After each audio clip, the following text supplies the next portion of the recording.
आज अंतःकरण अत्यंत उल्लास से, समाधान से और कृतज्ञता से भरा हुआ है। हमारा संपूर्ण राष्ट्र और पूरा विश्व भी आज भगवान श्री राम की प्रतिष्ठा से आलोकित होने का पर्व आरंभ हो चुका है। यह केवल एक मंदिर में एक मूर्ति की प्रतिष्ठा नहीं है, यह इस देश की अस्मिता, इस देश का स्वाभिमान और इस देश का आत्मविश्वास, इसकी प्रतीक्षा है। 500 वर्षों की प्रतीक्षा के पश्चात यह संभव हो सका। इसके जो अनेक कारण हैं, उनके ऊपर तो आलोक हमारे सारे सम्माननीय अभ्यागत डालेंगे ही। मैं केवल एक काम के लिए यहां पर खड़ा हूं, छोटा सा काम। कारण तो अनेक होते हैं, लेकिन अनेक कारण मिलते मिलते आखिर वे एक विशिष्ट स्तर तक पहुंच जाते हैं और उस स्तर पर कोई महापुरुष हम लोगों को उपलब्ध होता है और उस विभूति के कारण युग परिवर्तित हो जाता है। इस प्रकार का परिवर्तन लाने के लिए अपने जीवन को साधना पड़ता है और इस प्रकार जीवन साधने वाले हमारे इस देश की परंपरा के अनेक महान रत्नों में आज हम लोगों को समय की आवश्यकता, युग की आवश्यकता, सनातन के अंतःकरण की आवश्यकता के रूप में हमारे सम्माननीय प्रधानमंत्री जी प्राप्त हुए हैं।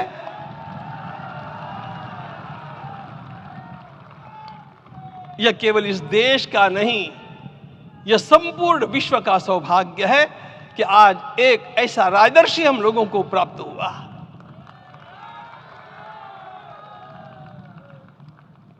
आपके मंगल हाथों से आज प्रतिष्ठा होने की बात थी, वह स्वाभाविक भी था, वो होना ही था मित्रों।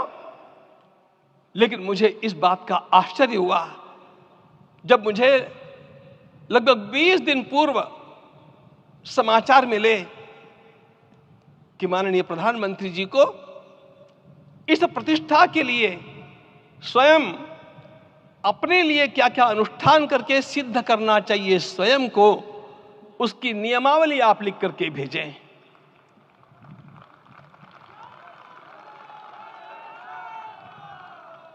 जिस प्रकार का हमारे देश का राजनीतिक माहौल है, कोई भी आकर के किसी भी समय कुछ भी कर्म करके चला जाता है, वो उद्घाटन हो चाहे पौधारोपण हो चाहे कुछ भी हो, लेकिन उसके लिए मैं अपने को सिद्ध करूं, इस प्रकार की भावना कहां होती है? यदि किसी ने पूछा तो मैं कहूंगा कि यहां होती है। भगवान श्री राम की प्रतिष्ठा करनी है। भारतीय जीवनादर्शों के सर्वोच्च आदर्श भगवान श्री राम है और इन समस्त जीवनादर्शों की प्रतिष्ठा करने के समान ही यहां की प्रतिष्ठा रही है।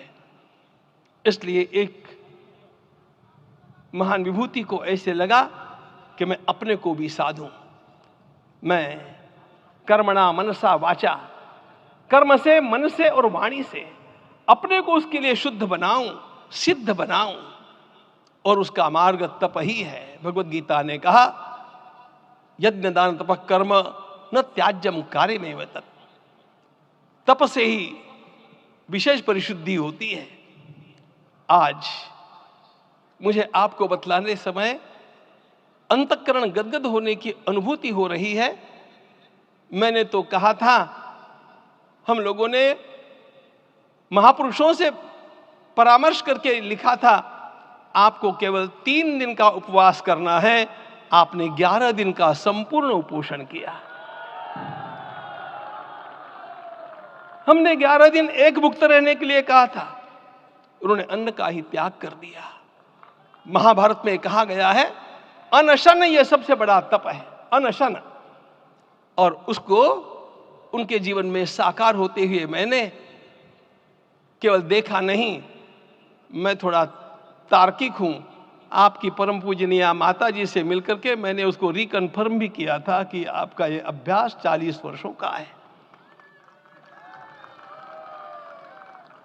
ऐसा तपस्वी कोई राष्ट्रीय नेता प्राप्त होना यह सामान्य बात नहीं है।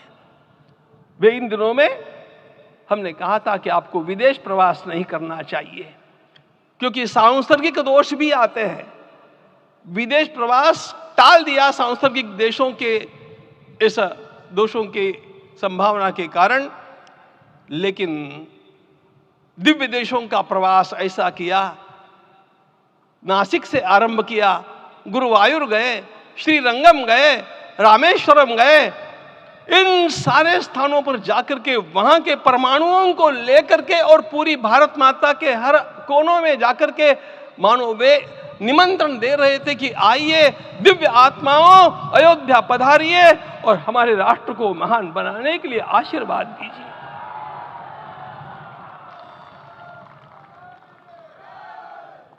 हमने केवल कहा था 3 दिनों तक आपको भूमि शयन करना चाहिए। 11 दिनों से आप भूमि शयन कर रहे हैं। इस कड़कड़ाती ठंड में इस प्रकार का शयन करना, मित्रों, ब्रह्मा जी ने सृष्टि को निर्माण किया। उस समय उन्होंने एक शब्द को सुना था। भारत की संस्कृति का सबसे मूल शब्द है तप तप इति। हमारे पूज्य गुरुदेव के गुरुदेव परम गुरु कहा करते थे, कांची के परमाचार्य जी महाराज, तपश्चर। मैं जब भी उनसे मिलता था वे कहते थे तपश्चर। आज तप की कमी हो गई है और उस तप को हमने साकार आप में देखा। मुझे इस परंपरा को देखते हुए केवल एक राजा याद आता है जिसमें यह सब कुछ था, और उस राजा का नाम छत्रपति शिवाजी महाराज। छत्रपति शिवाजी महाराज। मित्रों, लोगों को पता नहीं है शायद, वे स्वयं जब मल्लिकार्जुन के दर्शन के लिए श्रीशैलम के ऊपर गए, 3 दिन का उपवास किया, 3 दिन शिव मंदिर में रहे और महाराज ने कहा कि मुझे राज्य नहीं करना है, मुझे संन्यास लेना है, मैं शिव जी की आराधना के लिए जन्मा हूं, मुझे संन्यास लेना है, मुझे वापस मत ले जाइए। इतिहास का वो बड़ा विलक्षण प्रसंग है। उस प्रसंग में उनके सारे ज्येष्ठ मंत्रियों ने उनको समझाया और लौटा करके लाया कि यह भी आपका कार्य भगवत सेवा ही है। आज हम लोगों को उसी प्रकार के एक महापुरुष ऐसे प्राप्त हुए हैं जिसको भगवती जगदम्बा ने स्वयं हिमालय से लौटा करके भेज दिया कि जाओ भारत माता की सेवा करो। तुम्हें भारत माता की सेवा करनी है। मैं अपने को कभी श्रद्धा रखने के बारे में भावुक नहीं पाता हूं, लेकिन कुछ स्थान ऐसे होते हैं जहां पर आदर के साथ अपना मस्तक अपने आप झुक जाता है। ऐसा एक स्थान हम लोगों को उच्च पदस्थ इस राजर्षि ने जब दिखाया तो मुझे छत्रपति शिवाजी महाराज के गुरु समर्थ रामदास स्वामी महाराज की याद आ गई। उन्होंने शिवाजी का वर्णन किया, निश्चयाचा महामेरु, निश्चयाचा महामेरु, बहुत जनासी आधारू, अखंड स्थितिता निर्धारू, श्रीमंत योगी, श्रीमंत योगी, श्रीमंत योगी। हम लोगों को आज एक श्रीमंत योगी प्राप्त हुआ। आज मैं यहां पर केवल इसलिए खड़ा हूं कि इतने तपस्या के पश्चात इन सारे महात्माओं की अनुमति लेकर के और उनके आशीर्वाद लेकर के उनका यह तप पूर्ण करने के लिए, उसकी सांगता के लिए उनको चरणामृत दिया जा रहा है। आप सबकी सहमति हो तो आप सब लोग ओंकार का घोष करके मुझे सहमति दें।